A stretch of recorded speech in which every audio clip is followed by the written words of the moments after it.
Oh, my word. I got a cough. I'm glad you got that out of the way before we started. Yeah. Okay. This episode is brought to you by Maureen's phlegm and also you through your support of our Patreon at patreon.com/SaysWho. That's our Patreon, where pretty much every Sunday you get this all over again, complete with all of the expectorating. Just to clear my throat.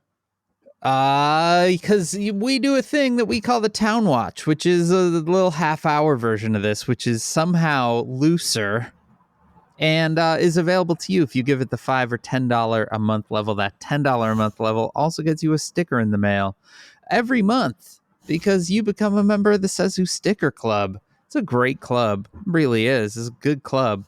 Anyway, all of that is available to you at patreon.com/SaysWho.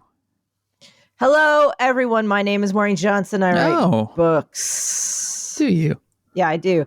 And I'd like to invite you to sign up for my newsletter because I need to get that more on track. I do have one. I've had one for years and years, and I need to send it more. So if you go to my Instagram page, Maureen Johnson Books, there's a link tree in there. I'm clicking it. And if you go to the link tree, I should just put this link tree in my Twitter bio as well.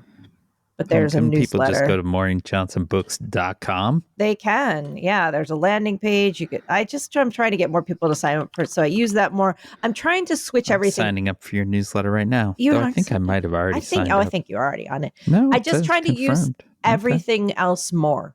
You know what I mean? Yeah. Like it's especially Instagram and this newsletter. I'm doing a lot of moving of people and conversations. A lot of moving of asses. Death at Morning House is in the final. I'm looking at it right now. It's behind this. It's the checking every last word edit. But I don't have it in front of me, but I have a UK galley. A couple fun. UK galleys have arrived. It's all happening. I'm going to be going on tour in some of the cities you guys are in. There are SaysWhovians in some of the places that I'm going. There's SaysWhovians in a lot of places. I'm not announcing my tour. Okay, yeah, don't ever. Just do it secret. I secret can't. Style. Just show up places. Well, I'm not allowed to do it yet then. Oh. I'm just saying you were just doing a full-on top secret tour. I'm not mentioning this tour Don't related. announce a place until after you've done it. I'm just saying that I'm going to list some places for no apparent reason. Okay. St. Louis. All right. Chicago. Hey, I've heard of that place. Boulder.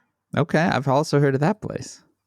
Lexington, Kentucky. Oh, yeah, sure. These are all good places. I'm missing one. Oh, Tempe, Arizona. Look at that. These are just cities I've heard of. Yeah, I like it. Edinburgh, Scotland is the place I've heard of that. I've been there. Some other places that I don't have confirmations on yet, but I am just listing some places.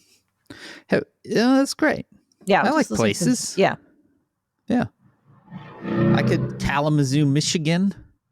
I'm gonna match you here.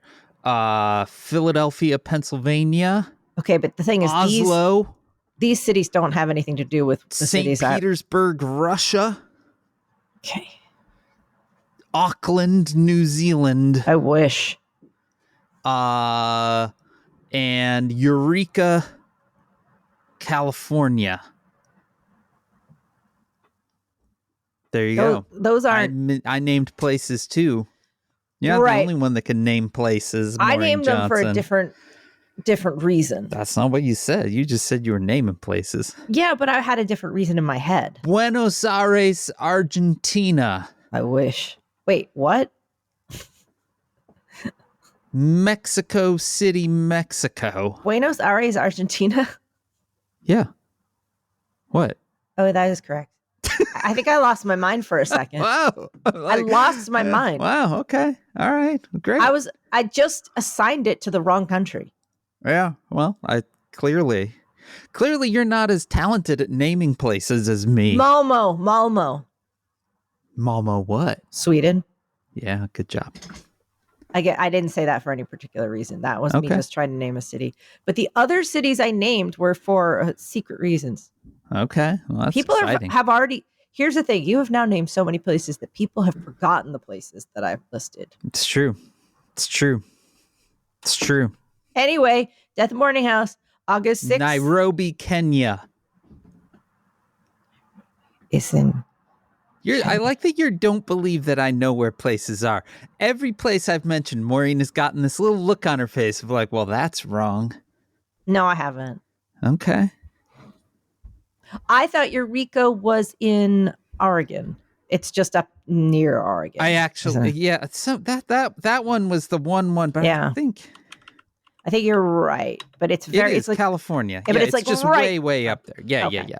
All right, it's well, up this in is Redwood Country. This has been Naming Cities with Maureen and Dan. Woo! It's our new podcast. Places. Well, I don't remember where we left off, but if you would like to order Maureen's book, pre-order Maureen's book off of our own little bookshop, you can always go to kickbezosintheballs.org. There's even a little link to it with its pretty cover. I like that cover a lot. Anyway, if you're buying things on the internet, you can also go to merch.sayswhopodcast.com where we sell Says Who merchandise. And you can also go to shop.dansinker.com where I sell some patches. Woohoo. The internet sells things. That's what it's for. It's what all that work was for. It's to sell some things. Dan, you know what is mentioned in this here book right here? Cincinnati, Ohio. No. It's someone wearing overall or coveralls with a patch. That's fun. That says trying on it. I love that. That is great. It's in the book, Dan. Here's the thing. If you make art, if you can't slip references into people that you like into that art, what's the point? What's the point? What's even the point? The point. Yeah. Yeah. Anyway, I forgot what we're doing. Let's go. We're 7 minutes in right now.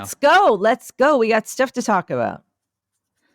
Sunderland United Kingdom. Stop listing places. I think we're on to something. I think it's a good new pod. It's not. Reykjavik, Iceland. Iceland, yes. Stop listing places down. Okay. Dan, is this some sort of dissociative activity? Milwaukee, Wisconsin. This is a You're trying to delay reality by listing cities. No, I'm just stuck. Okay. Do you need to be you need a little kind of reboot? Dan, play the song. Listen to Ted Leo. He'll break you out of this. It's true. Hit it, Ted.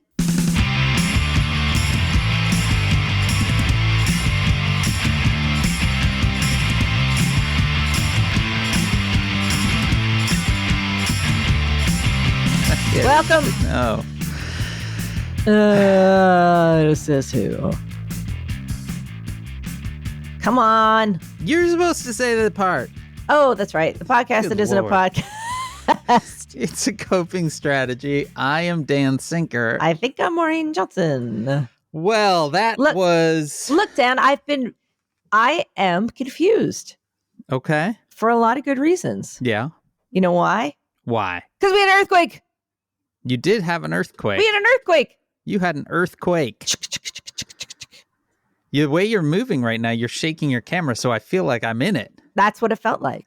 Yeah, I get it. I get it now. Look at that. Whoa. It was weird. Yeah. It was really... I was home, and I live kind of far up. Yeah, you're way up there. So I was I have a middle bathroom that has no windows, and I was coming out of the shower, and I was standing at the sink, and all of a sudden, I was like, is my neighbor playing something with like a lot of bass or something? And then I was like, no, there's not a lot of... what is happening? Like I was gonna, and then this is all real fast thing, and the things you kind of, and I was like, I think this might be an earthquake. And I looked over at Dexy, and I was like, well, surely if it was an earthquake, she'd be flipping out. And she was just like, she just kind of lifted her head and went, yeah, put her at, so she wasn't, but it went on for, I don't know, like 30 seconds or something. And I was like, either this is an earthquake or I am having a stroke because my proprioception is both? all over the place. Like you just are like, I don't know where anything is right now. Yeah. Everything is swaying because it up top the building sways just a bit. And generally my building doesn't do that. Yeah, I would think that most of the time your building would not sway. So I ran to the Twitter is still good for the you run and you go, did we just have an earth? Oh no. We're really doing well today. Dan, are you okay? I'm fine. Okay. I'll have you know. Your hair is sticking up. My hair is insane. You know what it is, Maureen? Is that it's nice out. Okay. And his hair is completely sticking up. Yeah. It means that for the first time since about, I don't know, October, I'm not wearing a hat. And it turns out my hair is nuts. Like, I don't know. I like it. I like it. The weirdest thing is I can sculpt it. Yeah, it's longer than I thought it was. It's much longer than it should be. Yeah, I like it. To it. I really like it. Yeah, it's a little too it's too I don't know. Right I like it. I like it. It is like, a little nothing. I don't understand why it's so sculptable now. It's a little Boris Johnson-y. It's quite clean. It's a little Boris Johnson-y. I don't know. Anyway, sorry. Now you look like Vivian from the Young Ones. Like it's kind of trying for. It's spiked up in two directions, either side. And then there's kind of he's got the kind of cat ear, punk hair. True. What was I saying? We had an earthquake. Oh yeah, it was weird. It is weird. It's a weird sensation. So, and lightning hit the Empire State Building, and we had an eclipse. Yeah. So, how was your eclipse anyway? I was doing my exercise. I was at Pilates and I'd scheduled it and I came out just in time and I had the glasses. Yeah. And it was fine. Yeah. Like I was very afraid because I already have weird eye damage. So I didn't really want to take too many chances. Yeah. So I kept kind of shielding my face. Okay. And, then I looked at it through the glasses really quickly. And then I ran into Barnes and Noble until it was over. Because it didn't really look like very much.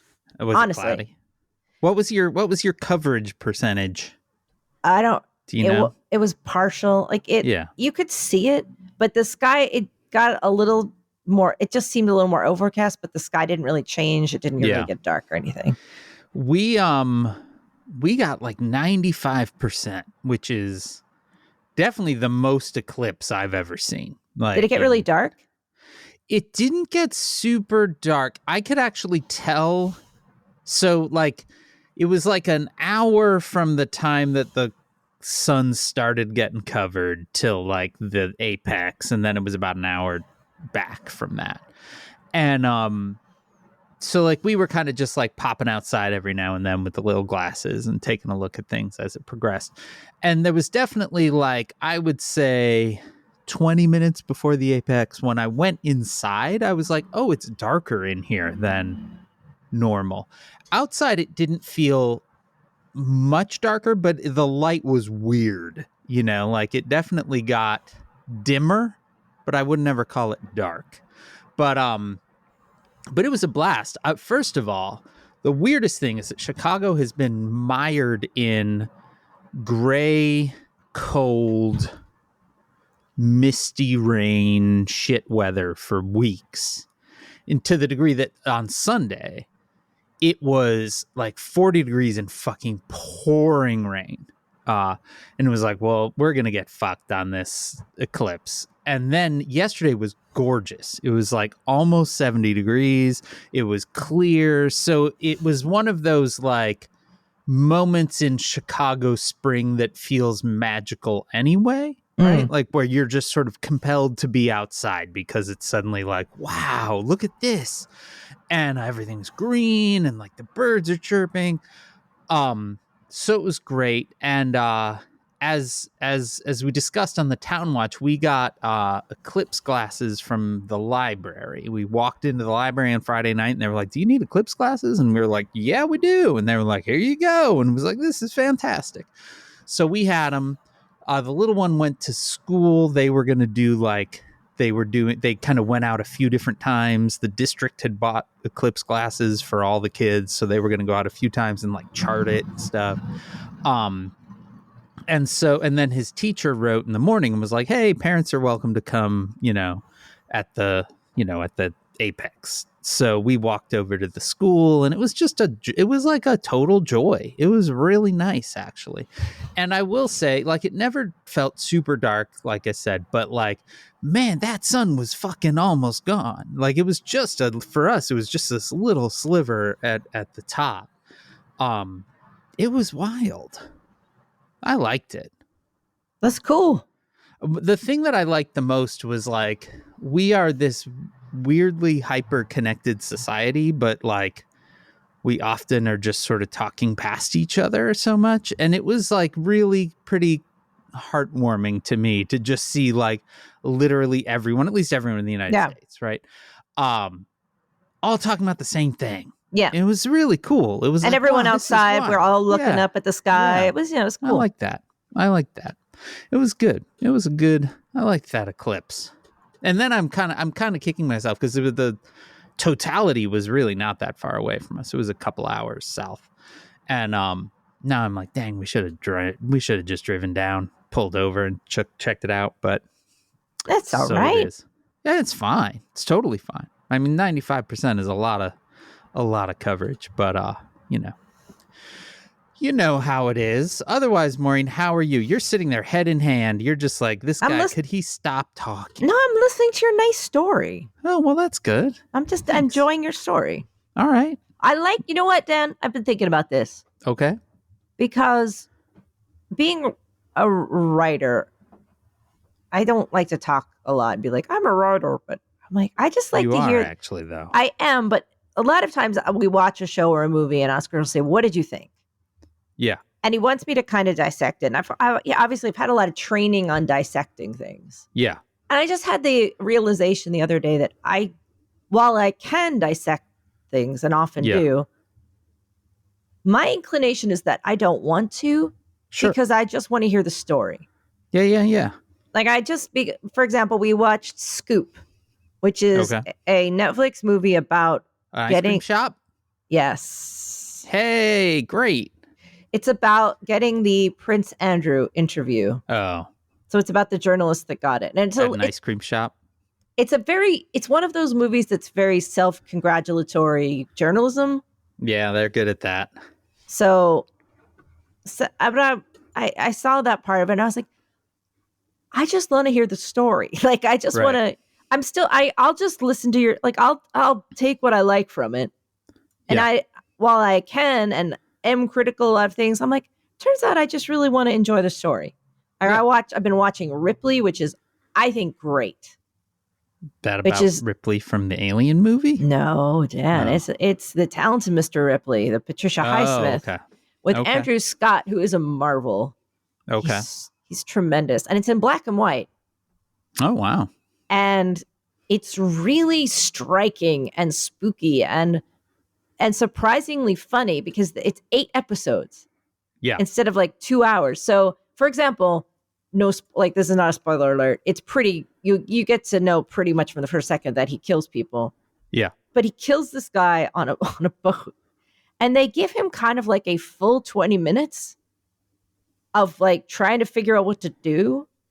Uh-huh. And like shit goes wrong. And he's just kind of like in the movie, they would only have like 30 seconds for that. But they give him the time to just be annoyed, have shit go wrong, like just be kind of irritated by the annoying parts of doing his crimes and his murders. Yeah. Like there's too many steps. Like it's just, I love that. I'm like, give him time to just do this. Yeah. Like you're in a boat with a dead body. Now you got to deal with it. And parts of it are just like sitting there kind of looking around going, fuck. I like that. Give it time. Yeah. Let us see some like having written murder mysteries, I'm like, God, there's got to be parts in this where you're just like, well, shit. Now what? Yeah. And there's a lot of sitting around. There's a surprising amount of paperwork involved. I'm sorry. It's just, I like that. That sounds thrilling. It's good. It's very spooky also. It's really like the filming is very spooky. Yeah. And he's such a good actor and he plays menacing so well. Yeah. Oh, it's good. I like it. I love it. It's good. I love it.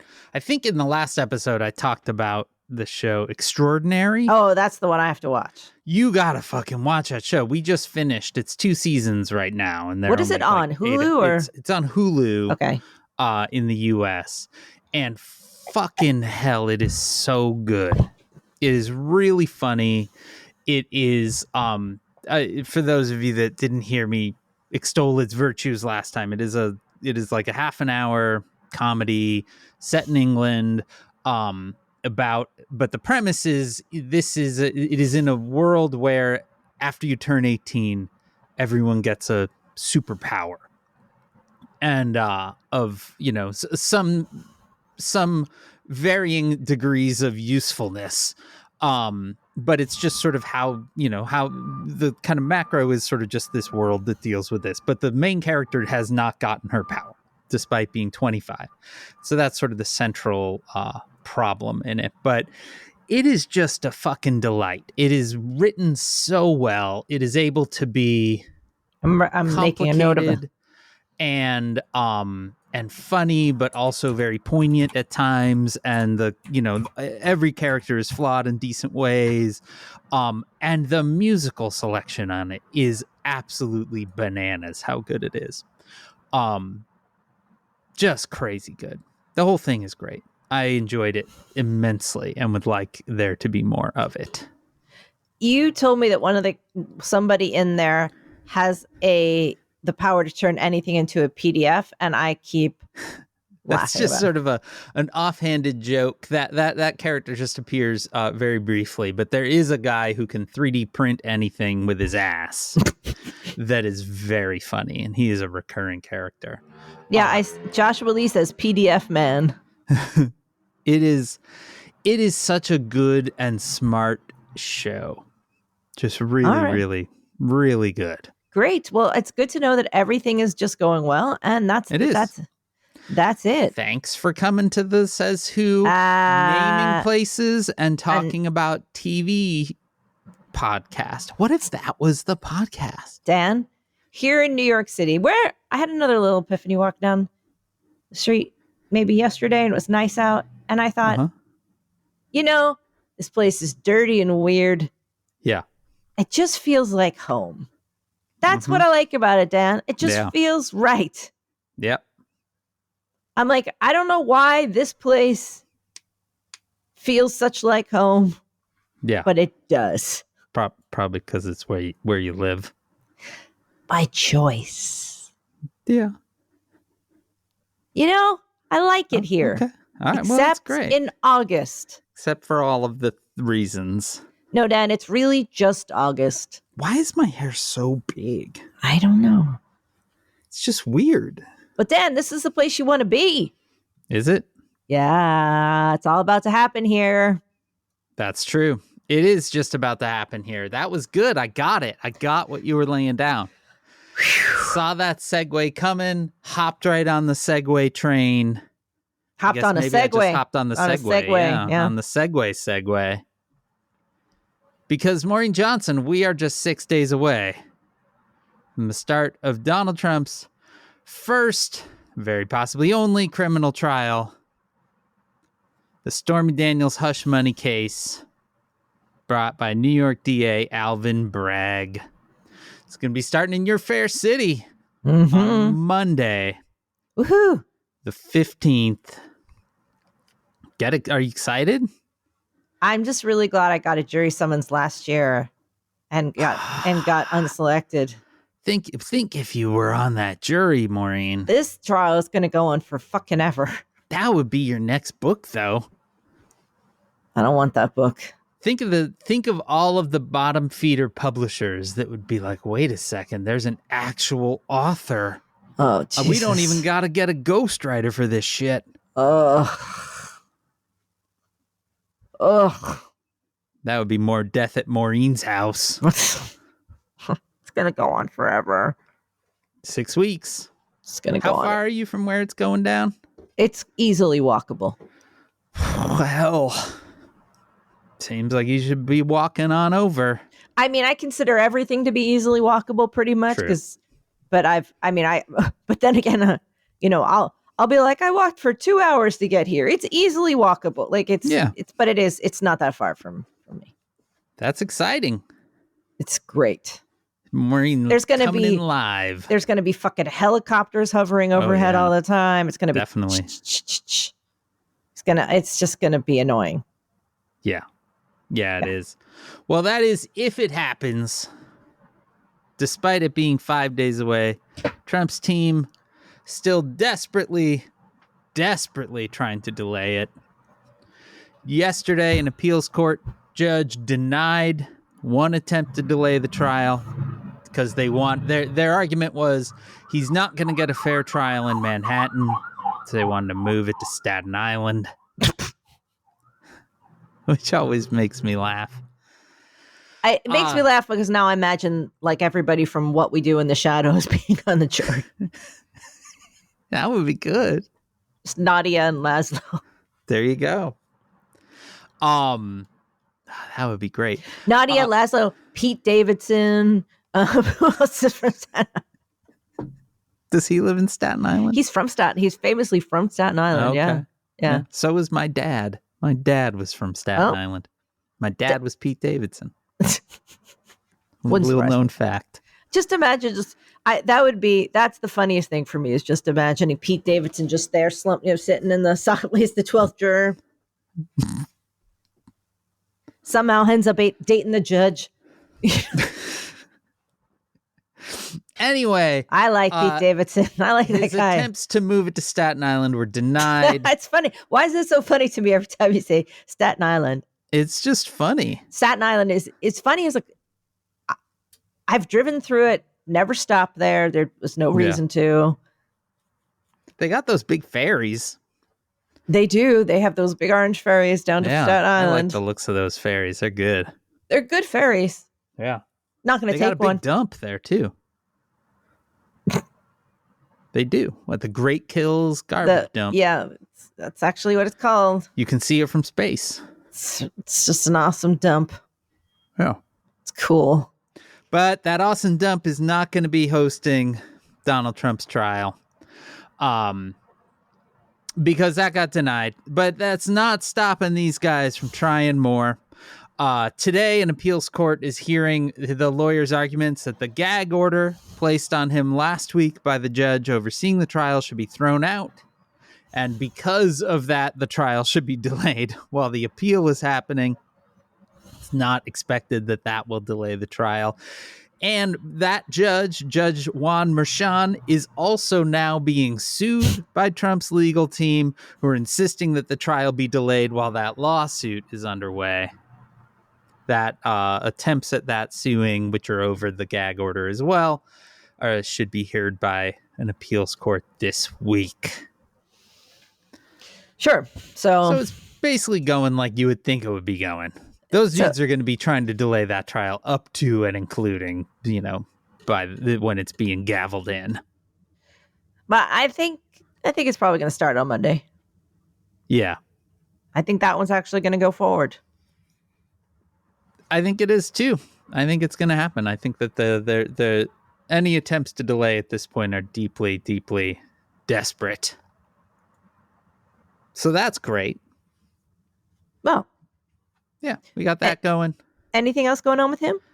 Well, there's an interesting little footnote to that pesky $500 million fraud ruling against him that you will remember. He said it would lead to insolvency. That he couldn't find anyone to cover the bond because in order to appeal, he needed to make a bond for the amount that he was due, and so ultimately, an appeals court reduced the amount that he needed to cough up to 175 million, which at the time, the general reporting was that he could meet that easily, got over it. Now that's all in appeal. Well, Maureen Johnson, as it turns out, he did not pay that $175 million himself. Instead, was covered by a California subprime auto loan magnate named Don Hankey. Sure. Don which Hankey is a deeply funny name to me. Sure. Don Hankey. Well, it turns out that Hankey had been talking with Trump's team about covering that full $500 million bond. According to ProPublica's reporting, Hankey is, quote, rated by Forbes as one of the 400 wealthiest people in the world with an estimated net worth of more than $7 billion. He made much of his fortune with high-interest car loans to risky borrowers. So he sounds like a great dude. Cool. He told CNN that his underwriting of Trump's loan was, quote, what we do, which I guess is true. Probably they give true, yeah. money to risky borrowers. Yeah. So money. Yep. He said, quote, I'm happy to do it. We would have done it for anybody else. Which, really. I mean, it was an easy transaction. It was put together very quickly. Now, what's interesting is that this easy transaction that Hankey is talking about is $500 million. Yeah. Right? This is a rich dude. And so I get it. He's like, whatever, I can do that. And that conversation got to the point where they were basically doing it. And they were on a Zoom call with Hankey and Trump's legal folks when the amount was reduced to $275 million. ProPublica is quoted as saying they thanked us for trying to help. Maybe next year we'll try to do business again, they told him. And he thought that was it, right? Because as we were told, Donald Trump can pay that $175, right? No problem. Except, quote, several days later, Hankey said they called back, hoping to make a deal for the reduced bond. Yep. Now, Maureen Johnson, I have a few questions here. Okay. First of all, I don't doubt that Donald Trump is a guy who would more than happily have some random dude cover his bills rather than paying them himself, even if he could. Literally anyone. I would imagine that the conversation was like, oh, shit, this went down to 175. Okay, cool. Well, thanks, rich dude. We're good. We got this covered. And then they went back and Trump was like, call him back. What the fuck? If he's going to pay it. His whole thing, his whole life is like, give me $20. Yeah. His whole business model is give me $20. Give me something. Give me what do you got? What do you got? What do you got? You have $3? Give me $3. What do you got? Yeah. Give it to me. Yeah. Yeah. So they call him back. He covers that money, whatever. The funny thing is his whole thing is like, I'm not that political. I don't really, I support Donald Trump, but I don't really, pay him. Turns out he's underwritten loans for multiple Trump properties and that shit. So it's like, he's not exactly not looped in. But here's the thing that is interesting to me is one, if he can't cover the 175, it does make you kind of wonder what his actual cash on hand is. Right? Since we were told repeatedly that he could easily do it and then suddenly he's doing it. But again, I think he probably just wants someone else to cover his bills. But also, Maureen, it is highly, highly, highly unethical that the fact that the full amount of the bond was able to be covered and that wasn't disclosed to the appeals court that reduced the bond does make you go, how does that allowed to stand? Yeah. Yeah.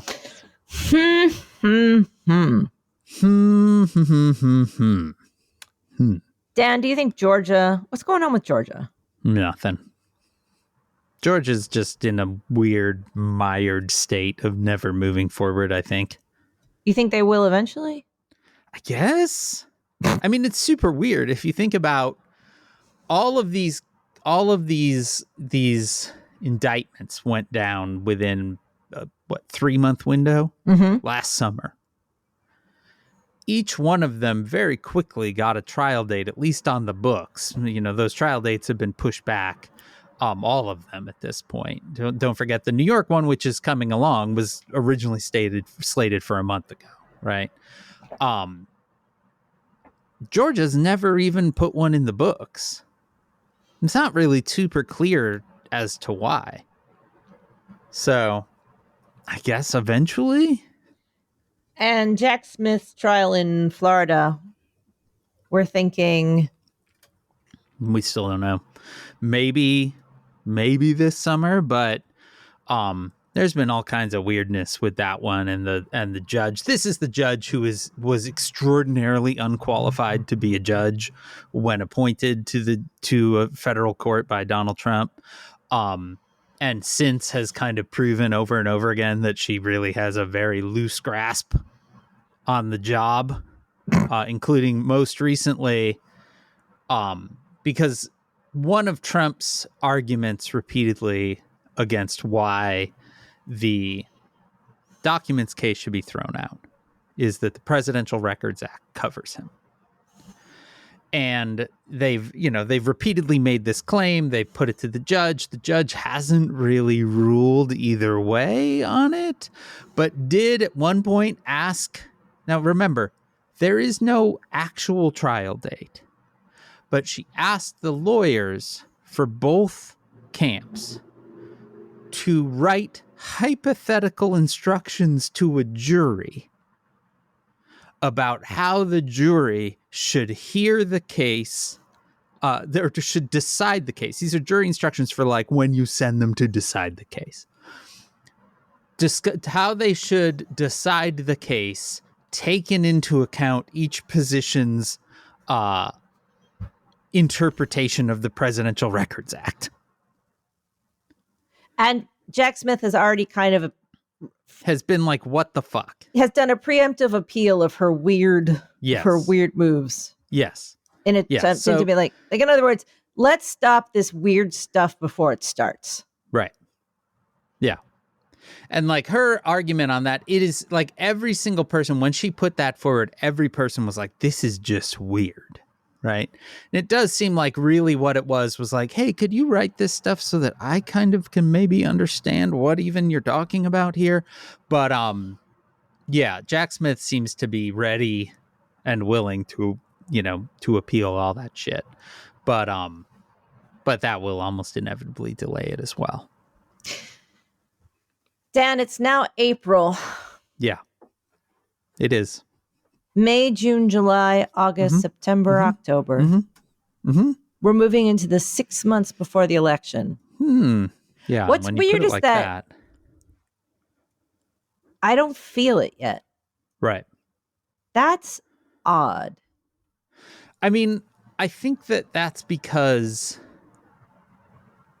normally you would be feeling a lot of the lead up, primaries, all of that sort of thing, at least from one side, right? But we have an election year where essentially two opponents are running as incumbents. So that lead up time doesn't really exist. I don't think you will really feel like we are in an election where people are hitting at each other until this summer. Like for either group, there isn't a big incentive to start this early. No. They can walk around fucking fundraising, Biden can walk around fucking slipping on banana peels or whatever it is that he's doing to make himself less and less appealing as the days go on. But like actually getting into the like tussling of a general election, I think both of them are going to wait as long as they can for that. I feel like this is an election in which on either side, if you took out the candidate and subbed in anybody else, that person would instantly be the winner. Probably. Like the sub on either side would instantly, it just doesn't, I mean. there's not a lot of people that are enthusiastic here, and there are on both sides. There's been a lot of talk about the uncommitted votes and things like that are happening in against Biden. Like here in Illinois, we didn't have an uncommitted option, right? But he received just an unprecedented number of non-votes in the primary, a blank ballots for the president in Illinois. I mean, just like usually it's under 1%, and it was like 13% or something, like just shockingly high number. And on the Republican side, Nikki Haley is still getting decent numbers of votes, 10%, 15%. You know, it's like she hasn't been running fucking forever now, you know? So there is discontent definitely happening on both sides in terms of the candidate. So it's weird. It is a weird election. Feels like we're just walking slowly and gently into a wood chipper. Mm-hmm. Yeah, that's accurate. That's an accurate assessment of the situation, I would say. Yes.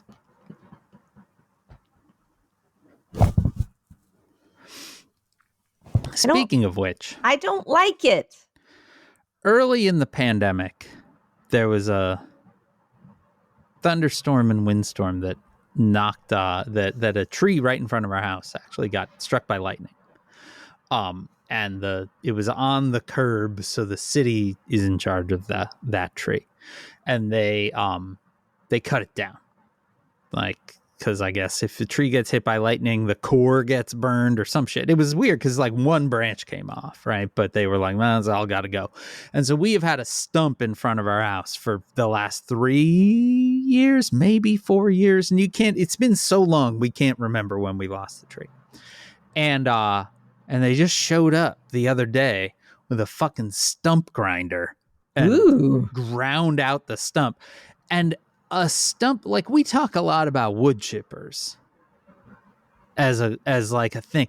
A stump grinder is the craziest fucking mechanical instrument I have ever seen. It is essentially, it looks like a chainsaw, except that it is huge and iron. It kind of looks like the kind of thing that you would use to kind of cut into a gold mine or something, you know, like it almost looks like some sort of mining implement. It's like this big chunky thing, and they back it up to this stump and they turn it on, and then they're at the very far edge of a stump. So if you imagine a stump as sort of a round thing, there's like the far edge and the close edge. They start at the far edge and they just sweep this thing, and it just fucking turns this entire giant stump into nothingness.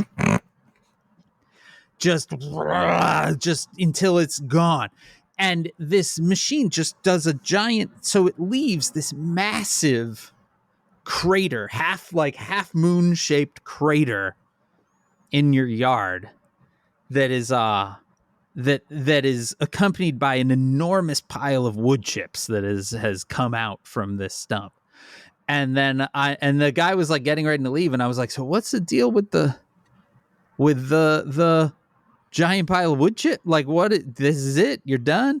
He's like, oh yeah, the cleanup people will be by next week. And we were like, this is great, because it's taken 3 fucking years to get this stump removed. It's going to be another 3 till the cleanup guys come through.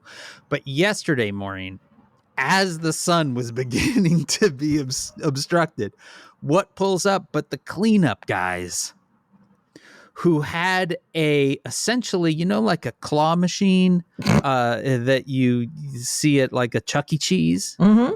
They basically had a giant claw machine arm on the back of a pickup truck, and they lowered it down, and it's kind of like wobbly, just like the real claw machine. Lowered it down. They just scoop up these wood chips and dump them into a trunk, and then another pickup full of dirt pulls up next to it, and then they claw machine dirt into this hole, and then they just kind of like stomped on the dirt and drove off. It's like, wow. Anyway, this is all to say that I feel like we are the leading edge of a stump right now. And we don't know what's about to fucking hit us, but we are about to be ground into literal nothing, leaving nothing but a half moon scar where we used to be. You should be a motivational speaker. And that leads us to this week's motivational moment.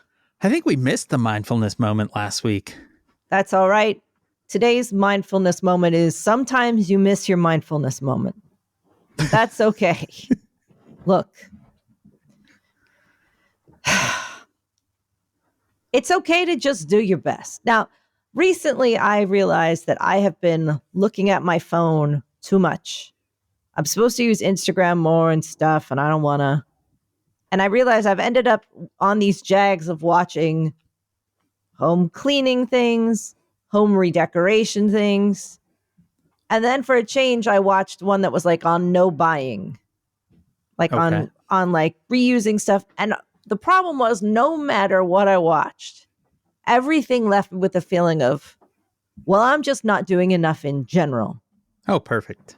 Like, no matter what you watch on there, you're like, well, that's just people saying all you have to do is commit 95 hours to collecting jars.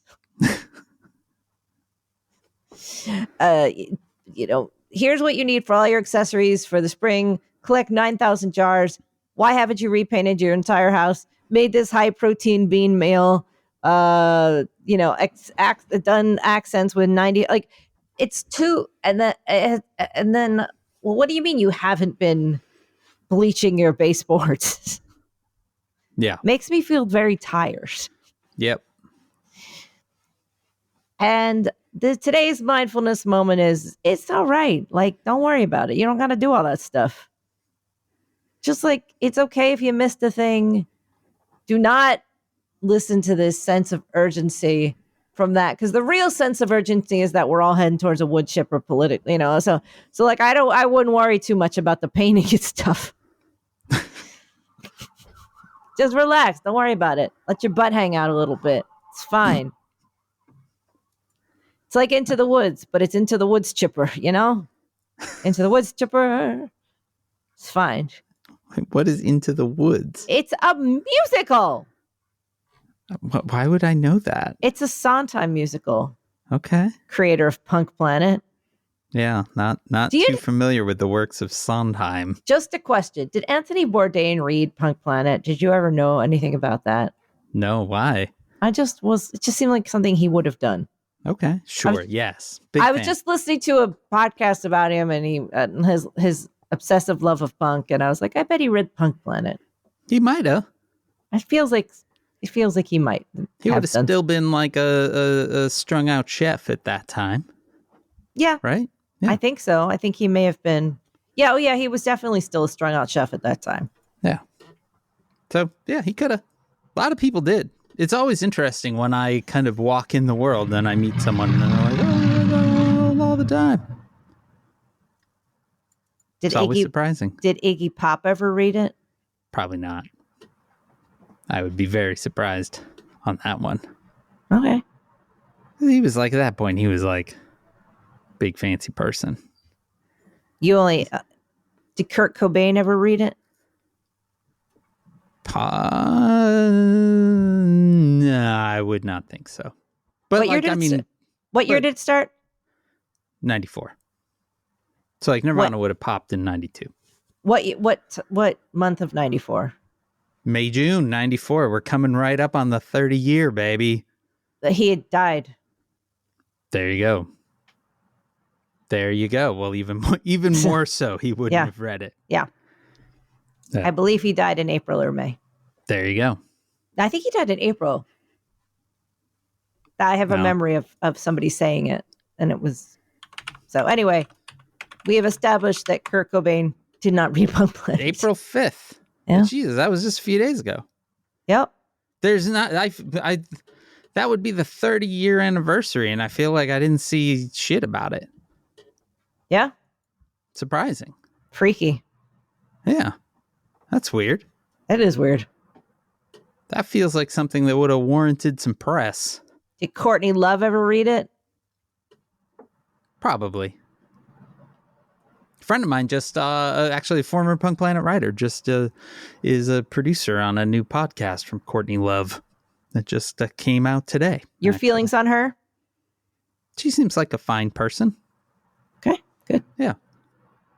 Much maligned, I would say, unfairly. I think, she's a lot, but I think got fairly maligned. As happens with women connected in music and connected with other people in music. Exactly. The women will always take the blame. Yeah. Every time. Every time. Absolutely every time.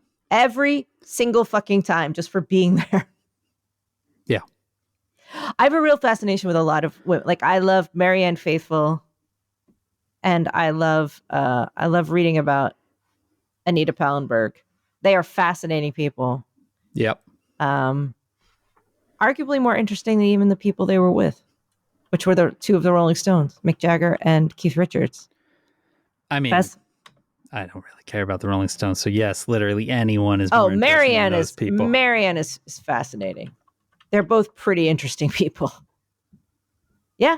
Anyway, this has been fascinating. There's a lot of fascinating women. I'd like to hear more about them. Truly. Maybe that's the podcast. I'll be like the fascinating women of rock. I'll go ahead and plug this. I haven't heard this at all, but so Punk Planet writer Jessica Hopper, who has gone on to be much more than a Punk Planet writer. Anyway, she's produced this new podcast called Courtney Loves Women. It's a BBC podcast, but it's all about like her influences and various women musicians. So it's probably that. Yeah. All right. Yeah, I think it's. I mean, Jessica is very good at what she does, so I would imagine it is very good. And I'm going to listen to that. Yeah, there you go. There you go. You have a very far reach. Okay. Dan Sinker It's because I have long arms. Look at that. Yeah. Oh boy. Don't do that. Don't do that gesture. It doesn't read well on camera, Dan. What does it look like? I'm going to do what you did. Oh yeah, I guess. I was more holding it straight. No, but it looked like this, up. Dan. Okay. Yeah, what did that look like? No, it looked like I was Sig hailing. Yeah, it did. It did. All right. Even though you were just trying to show the length of your arms. It's true. He even took hold, not your arms. What a dick. Jerk. He truly a real jerk face. Really? Famously so. Anyway, whew. Dan. By this time next week, we may be talking about Trump jury selection. I feel like next week we might be up to our knees in the pool. It's going to be a hot iced tea Watergate summer. Yeah. It's starting to I wonder cook. how long. I mean, you can draw out jury selection for a long time, right? So like these Trump folks, they're like, this is our last great hope for delaying this shit. They're going to drain all of Manhattan trying to find 12 people that are like, everyone's going to be completely lying. Like, I could do this. Or can you? Yeah. No, I don't have any opinions on this guy. See, this is why he wants to move to Staten Island. Just a fake mustache and glasses. Just like, oh yeah, no, I don't even know who he is. No opinions. How many people live in Manhattan? In Manhattan? I think the whole city is about 8 million. Yeah. Something like that. So I don't know, 2 million or so. Something. They're going to run through almost all of them. You're going to totally get a summons by the time you get. They're going to run through a lot of people. I mean, I could easily see them running through 1,000 people trying to find 12 people that look. Well, and Trump's people are very specifically trying not to find them, right? Yeah, that's what they're just going to keep. Yeah. They're like, no. Until the judge is like, you have to pick someone. Judge is finally going to be like, fucking fine. We will move to Staten Island. We've run out of people. Get Pete Davidson. Does he still live on Staten Island? No. Like take the ferry in to go to SNL or whatever he does? I think he and like Colin Jost bought a ferry. They bought one. Okay. Their own private ferry. There was one for sale and they bought it. Wow.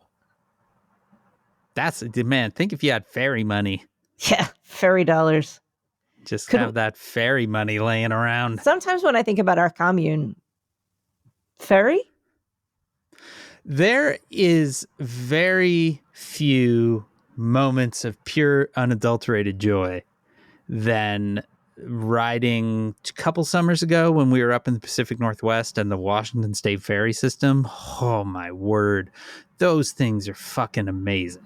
You just sit on them. It's nice out and they serve food. They're giant. You can put your car inside them.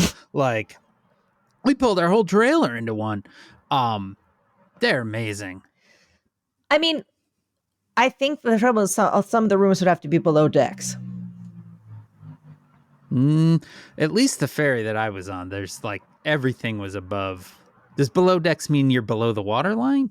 Yeah, what does below decks mean in that context? We're kind of under, or just under where the deck is. Okay. So above the water line, but below the. Oh yeah. Well, why is that bad? I don't know. Like, I don't think that's where you'd want your room in the commune. To be in a. Really nice and dark. This is true. You could sleep well, but yeah. I think probably also get seasick or something. Anyway, I still think maybe land-based commune. And don't think I don't look at Zillow almost every day looking for our spot. You know what I really like, Maureen, are those British canal boats. Oh, yeah. I like those British canal boats a lot. I actually knew a woman who lived in one for a while. My sister-in-law owned one briefly. Really? Yeah, it came down through the family. They had one, and I got to ride on it once. Yeah, when we did Punk Planet Books, we actually published a memoir by B. Lavender, who oh my God, she's awesome. That's she's the most English name I've ever heard. Well, she's actually not English, but she married an Englishman. Okay, same. But yeah, they lived in a houseboat for a while, one of those canal boats. Let me tell you about these canal boats for just 1 second. Yeah. Well, you know what it's like going to England in the summertime? It's all very it's not super hot, although that's changing a little bit. We had a day where we were all on the boat. It moves super slow down these really narrow canals. Yeah. Like my brother-in-law, sister-in-law, they sailed up to the pub where everyone was sitting outside in the sun having a drink, stepped on board because you can pull your boat right up there, and then you just kind of lazily go down. Sometimes you stop at another pub. A dog runs alongside you. You can lay out in the front in the sun. It's just very you slow, you stop for a drink, you drift on a little bit more. Man, English summer days. Yeah. Just everyone sitting out in the sun with a little straw hat on, having a little drink, chatting. Sounds amazing. It's really good. Yeah, that sounds great. Yeah, it is.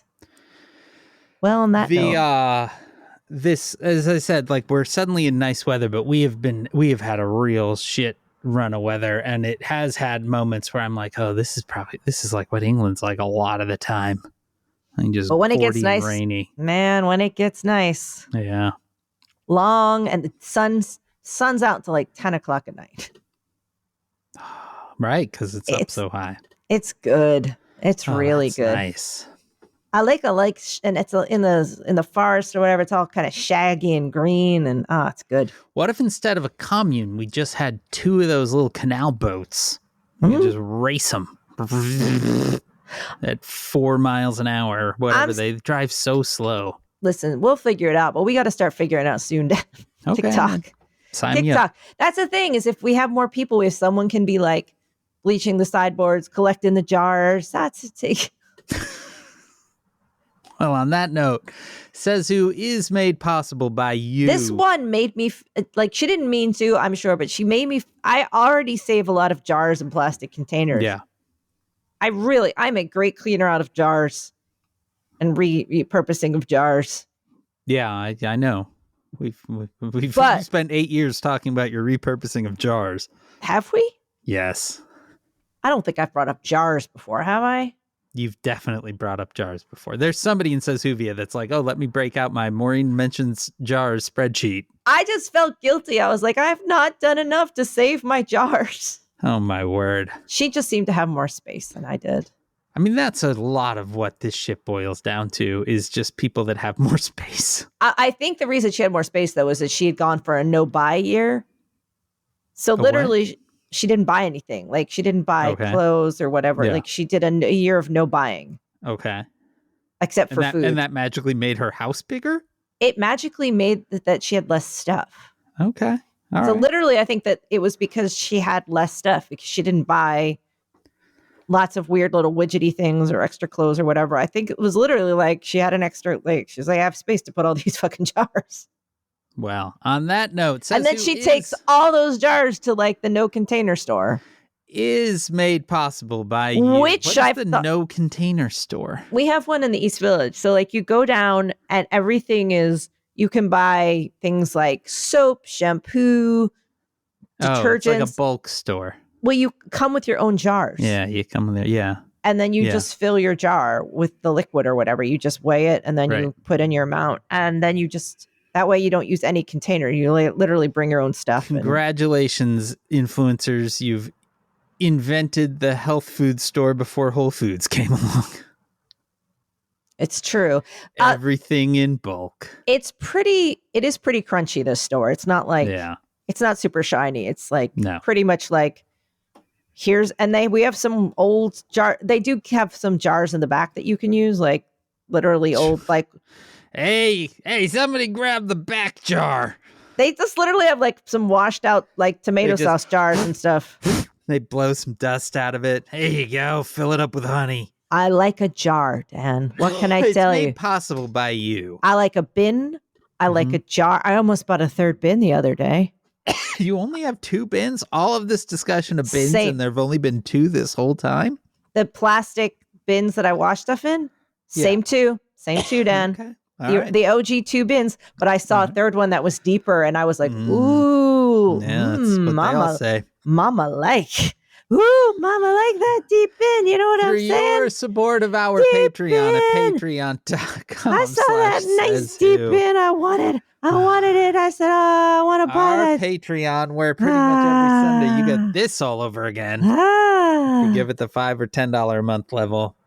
Theme music is performed by Ted Leo. Our logo was designed by Darth. You can contact us at SaysWho Podcast on Threads, or hey at HEY@SaysWhoPodcast.com. Also at SaysWho at OMFG.town on Mastodon. Join the discussion on Facebook at /group/SaysWhovians. Our Facebook group is moderated by Janice Dillard.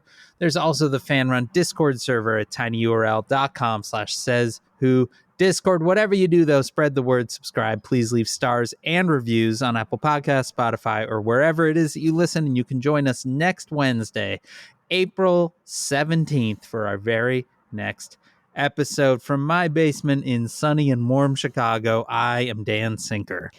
And from beautiful, slightly wobbly, eclipsey, New York. Hi. And Maureen Johnson. Hey, and this has been SaysWho. We did it. Yay, us.